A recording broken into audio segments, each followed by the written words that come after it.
गरीब किसान की कहानी। एक गांव में एक गरीब किसान रामलाल रहता था। वह बहुत मेहनती था, लेकिन उसकी मेहनत का फल उसे कभी नहीं मिल पाता था। उसके पास थोड़ी सी जमीन थी, जिस पर वह खेती करता था। साल भर की मेहनत के बाद भी इतनी फसल नहीं होती थी कि परिवार का पेट भर सके।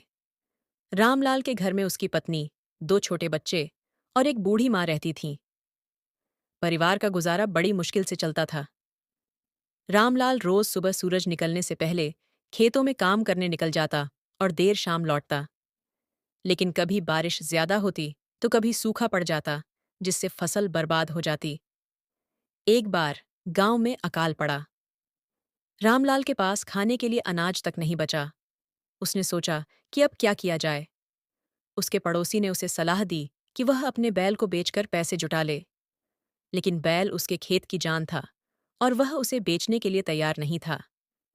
फिर एक दिन रामलाल ने गांव के मंदिर में जाकर भगवान से प्रार्थना की, हे भगवान, मेरी मेहनत का फल मुझे क्यों नहीं मिलता? मेरी किस्मत कब बदलेगी? कुछ दिनों बाद गांव में एक सेठ आया। सेठ ने गांव के किसानों की मदद करने का वादा किया। उसने किसानों को बिना ब्याज के बीज और खाद दी। रामलाल ने भी यह मौका लिया और अपने खेत में मेहनत से काम किया। इस बार मौसम अच्छा रहा और रामलाल की फसल बहुत अच्छी हुई। फसल बेचकर रामलाल ने अच्छा पैसा कमाया। उसने अपना कर्ज चुकाया और अपने परिवार के लिए कुछ जरूरी सामान खरीदा।